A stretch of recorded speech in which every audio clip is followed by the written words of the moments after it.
예배자들의 자세를 윤리적인 면을 강조하면서 표현하고 있습니다. 7절부터 10절까지는 여호와의 임재를 나타내는 덮개가 비로소 성막에 들어가는 감격스러운 장면을 노래하고 있는 것을 보게 됩니다. 오늘 이 시편 24편에서 우리가 주목해 보아야 할 것이 뭐냐 하면 3절부터 6절까지 하나님께서 기뻐하시는 예배를 드리는 자들의 삶의 모습을 이야기하기 전에 왜 1절과 2절에서 창조주 하나님에 대한 신앙 고백이 먼저 나오고 있느냐 하는 것입니다. 이것은 굉장히 중요한 질문입니다.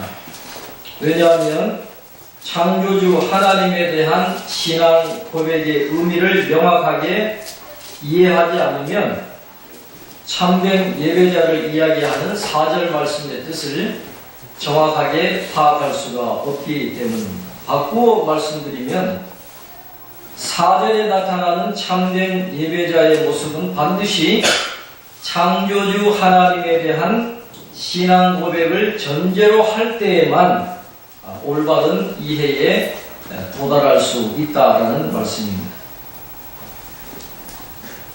우리가 인생의 기초를 창조론 위에 놓느냐 아니면 진화론 위에 놓느냐 하는 것은 우리의 가치관과 우리의 세계관과 나아가서 우리 인간의 행복과 불행, 성공과 실패를 결정하는 굉장한 중요한 선택이 되는 것을 우리가 알 수가 있습니다.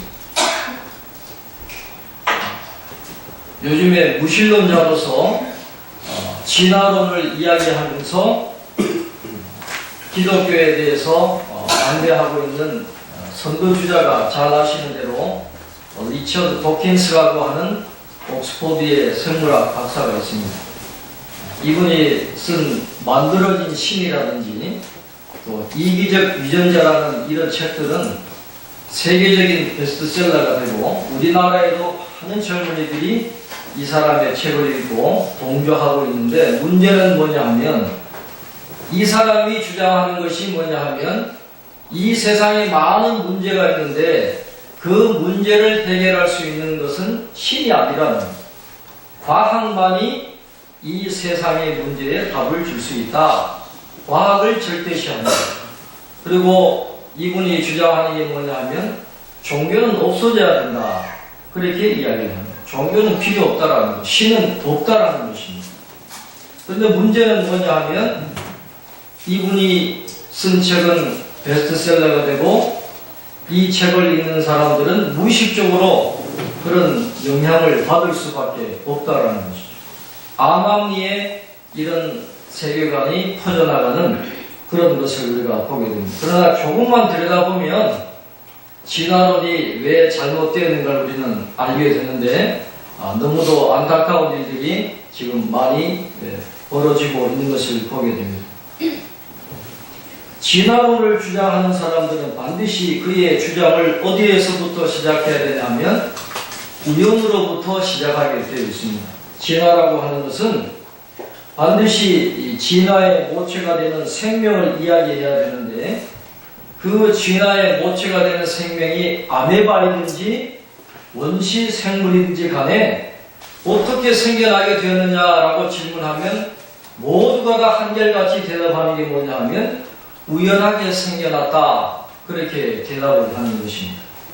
그래서 이 진화론의 기초는 우연에 있다는 것을 우리가 알게 되는 것입니다. 그러나 창조론을 믿는 하나님이 이 세상을 창조하셨다고 하는 창조주 하나님에 대한 믿음을 갖고 있는 우리는 그 기초가 우연이 아니라는 거죠. 필연이라는 것입니다. 전능하신 하나님, 우리를 사랑하시는 하나님이 역사하시고 다스리는 이 세계 속에 우연이란 있을 수 없다라는 것입니다.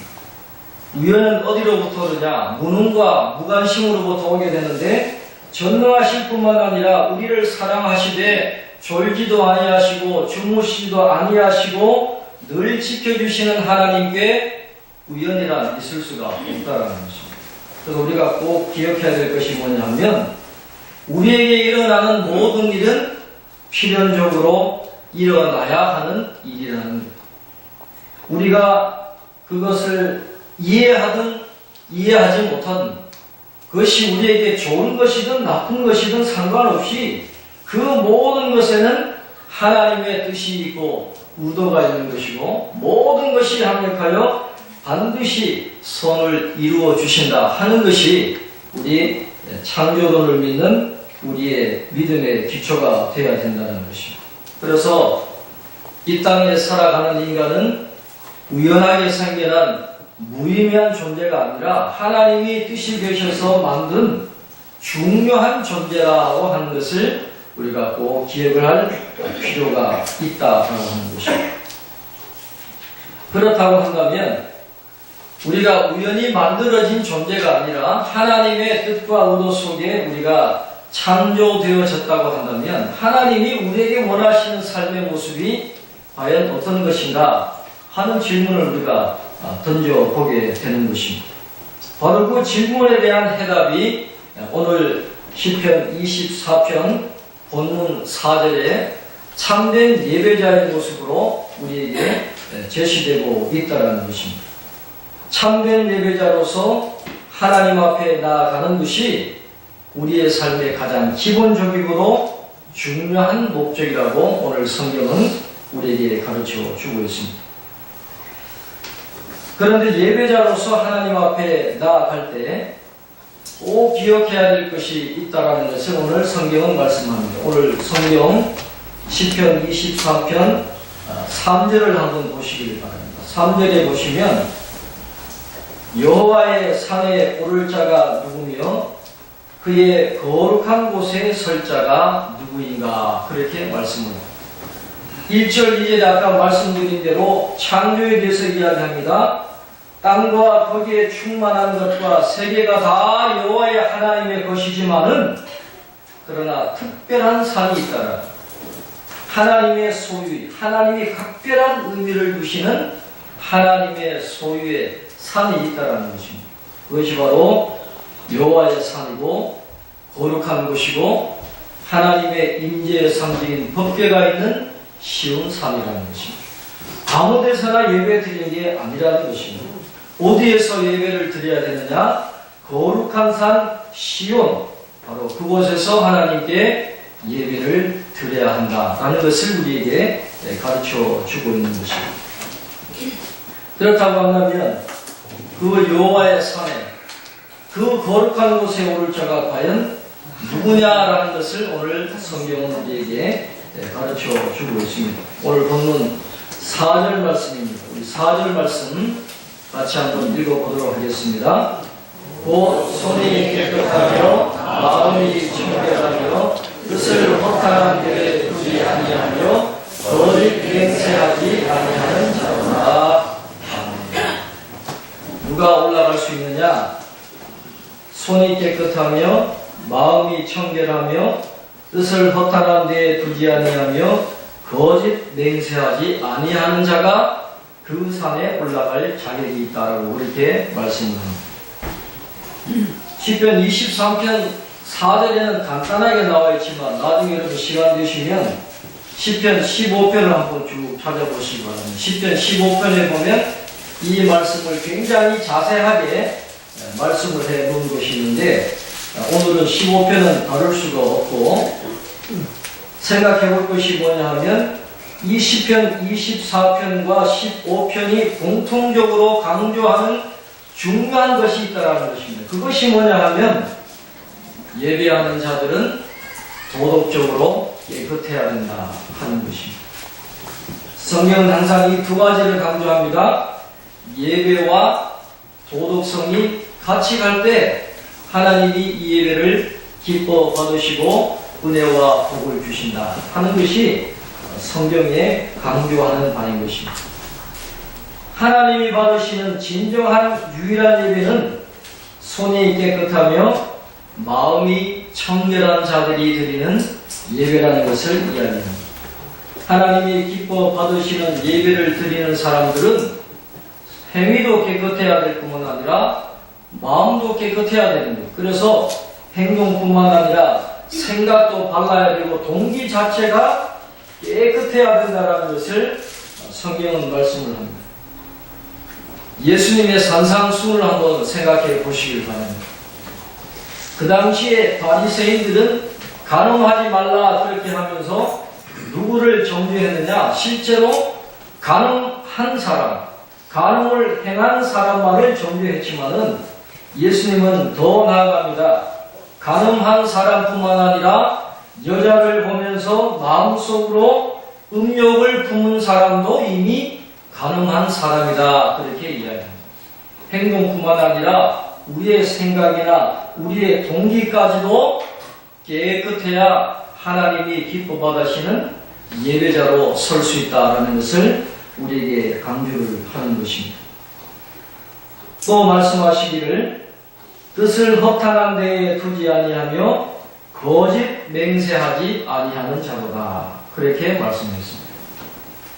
허탄한 데에 뜻을 두다라는 말은 목을 빼다라는 그런 말입니다. 갈망한다라는 것입니다. 간절히 바란다는 말인데 뭘 간절히 바라느냐 하면 하나님을 간절히 바라는 것이 아니라 허탄한 것을 바란다는, 세상의 것을 바라기 위해서 목을 빼고 갈망하는 그런 어리석은 자들을 이야기하고 있는데, 하나님이 아닌 세상의 것을 우상으로 삼고 그것을 바라보며 하나님 앞에 나올 때는 하나님이 그 예배를 받지 않으신다는 것을 우리에게 가르쳐 주고 있는 것입니다. 에리 프롬이라고 하는 분이 쓴 소유냐 존재냐라고 하는 유명한 책이 있죠. 이 세계의 모든 문제가 왜 생기느냐라는 질문을 그분이 던지면서 그분이 얻은 해답은 뭐냐 하면 삶의 목적이 소유에 있기 때문에 그런 문제가 생긴다라고 그렇게 이야기를 합니다. 어떤 존재가 되느냐 하는 것이 삶의 목적이 아니라 얼마나 많이 소유하느냐라는 것이 목적이 되니까 서로 죽이게 되고 서로 짓밟게 되고 서로 반목하게 되고 서로 분열하는 이런 문제들이 생길 수밖에 없다는 것이죠. 그래서 진정으로 참된 행복을 누리기 위해서는 소유가 목적이 되는 것이 아니라 어떤 존재가 되느냐 하는 것을 삶의 목적으로 삼아야 된다는 것을 강조를 하고 있다는 것입니다. 이 목적이 중요한데 이것에 비춰보면 진화론자들은 우연하게 생겨난 것이기 때문에 우연한 것에서는 삶의 목적과 의미를 얻을 수가 없다라는 거예요. 그냥 흘러가는 나그네와 같이 그냥 살다가 가는 거기 때문에 이 진화론자는 자신의 관심을 어디에다 두느냐, 이 땅에만 주는 거예요. 그저 잘 살다가 가면 그만인 것입니다. 진화론자는 그런 한계를 갖고 살아갈 수밖에 없다는 것입니다. 그러나 창조론을 믿는 사람들은 자신이 하찮은 존재가 아니고 하나님의 뜻과 의도가 있어서 하나님이 창조하신 존재라고 인식하면서 무엇을 먹을까, 무엇을 마실까, 무엇을 입을까에 대한 관심보다는 하나님의 뜻이 무엇일까, 하나님이 원하시는 바가 무엇일까를 생각하면서 그 일을 이루는데 최선을 다하는 것이 바로 창조를 믿는 믿음의 삶을 살아가는 우리의 모습이라는 것입니다. 그래서 그는 소명과 사명을 어디에서 확인하느냐? 예배드리는 자리에서 끊임없이 우리의 소명을 확인하고 우리의 사명을 확인할 수가 있게 된다는 것입니다.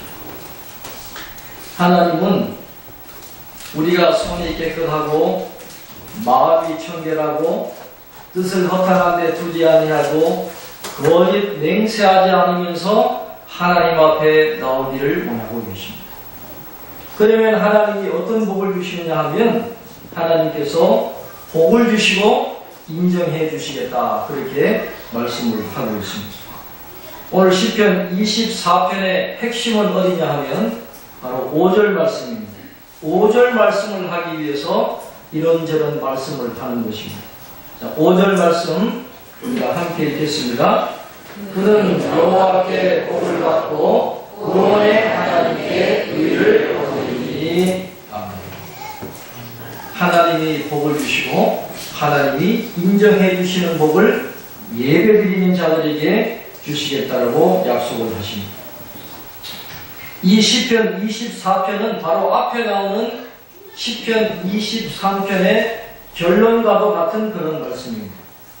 시편 23편에서 받아 누리는 축복, 선한 목자 되신 하나님이 주시는 그런 은혜, 양과 같은 연약한 우리 인간을 푸른 풀밭으로 인도하셔서 마음껏 먹게 해주시고 우리에게 필요한 모든 것들을 풍부하게 공급해 주시는 그런 축복, 우리를 실만한 물가로 인도해 주셔서 평안하게 쉼을 주시는 그런 축복, 사망의 음침한 골짜기를 다닐지라도 해를 당하지 않도록 지켜주시고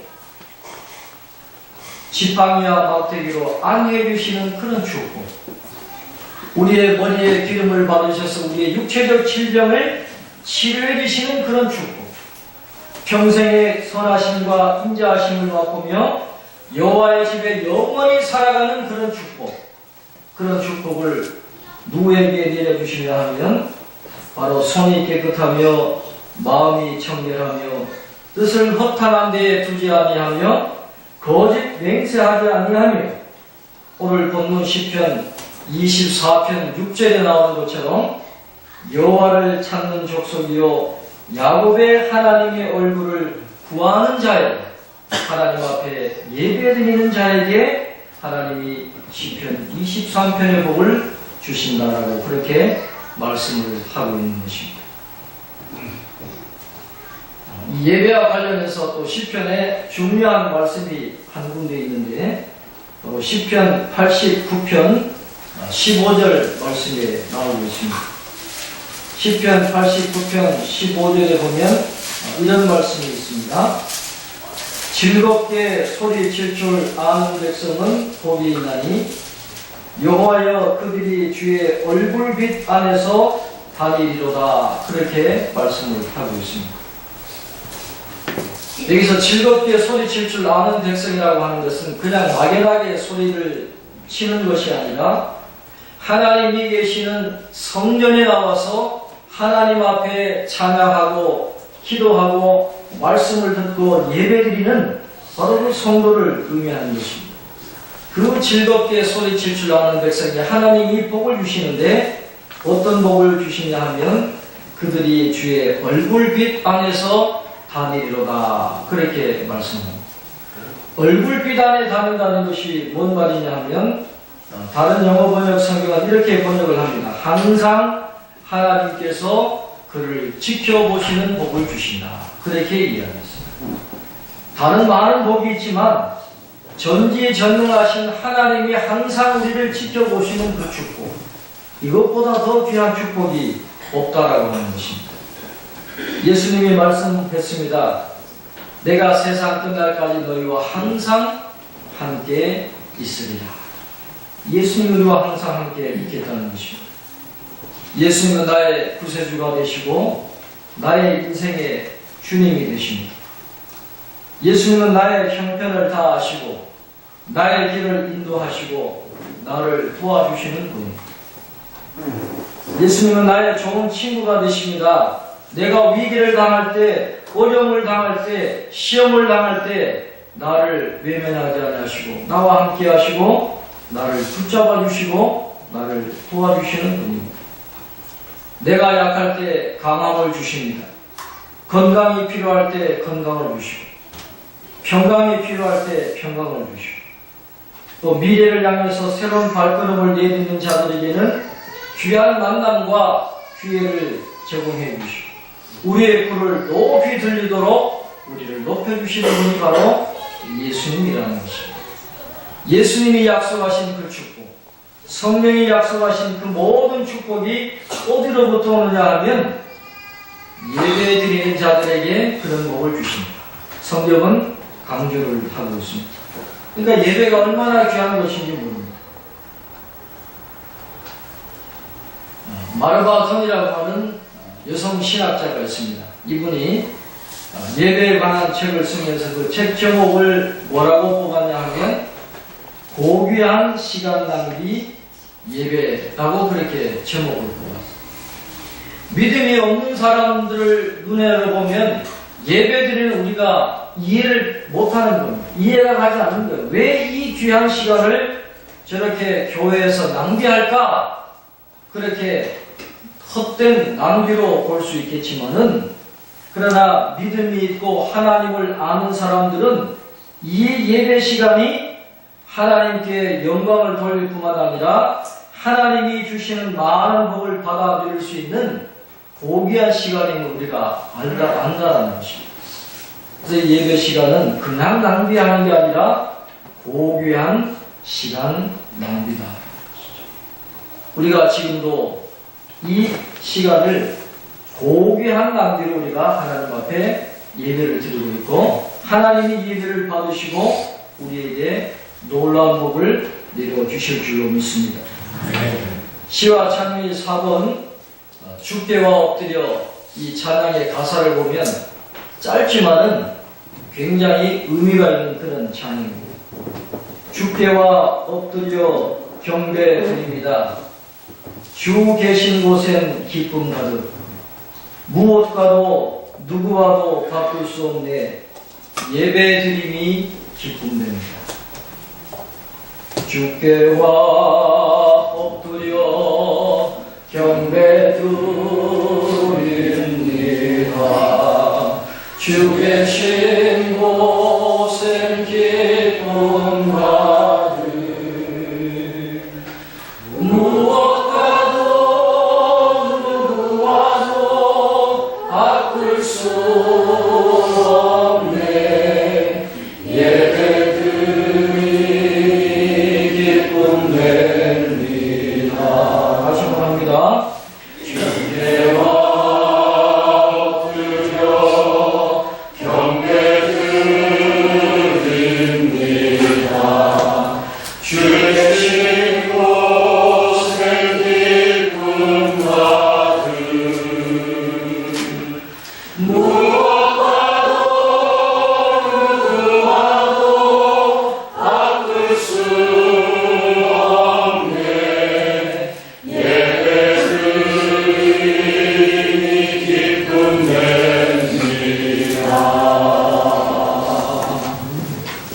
이 기쁨이 여러분에게 충만하시기를 바랍니다. 마지막으로 또 한 가지 우리가 주목해 볼 것이 뭐냐 하면, 5절 하반절에 나온 것처럼 구원의 하나님께 의를 얻으니, 그렇게 말씀하셨습니다. 이 말씀의 의미가 뭐냐 하면, 시편에서 말씀하고 있는 하나님을 의지하고 율법을 실천할 수 있는 삶을 살아갈 수 있게 된 것이 인간의 공로가 아니라 전적인 하나님의 은혜라는 것입니다. 하나님 앞에 의를 받았기에 하나님이 우리를 인정해 주시기 때문에 그 은혜로 우리가 하나님 앞에 나아갈 수 있었다는 것입니다.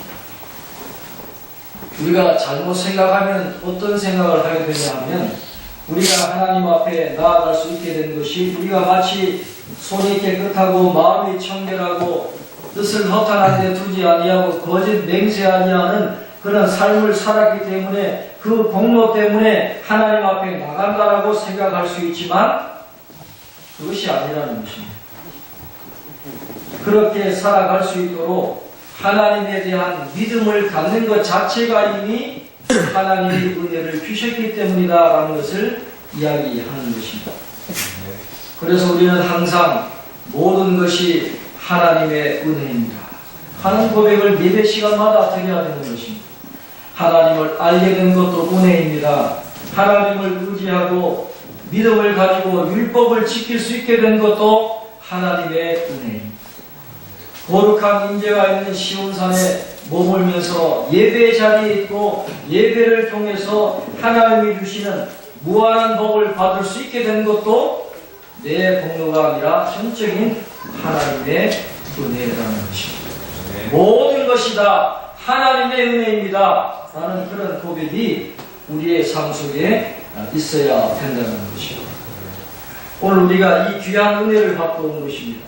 내 공로가 아니라 하나님의 은혜, 하나님을 알게 하시고 예배를 사모하게 하시고 말씀을 듣게 하시고 기도하게 하시고 찬양하게 하시고 이 놀라운 은혜, 이 고귀한 은혜를 받은 우리들이 고귀한 시간 낭비인 이 예배에 우리가 더욱더 적극적으로 참여함으로 지금까지 하나님의 얼굴을 구하는 자들이 받았던 그 놀라운 축복, 예수님이 약속하시고 성경이 약속하신 그 놀라운 축복들을 우리 모든 삶 속에 이 시대에 우리에게 주신 복으로 가장 좋은 것으로 채워주시는 그런 은혜를 충만히 받고 하나님 앞에 늘 감사와 영광과 존귀를 돌려드리는 우리 모든 성도들 되시기를 주님의 이름으로 축원합니다.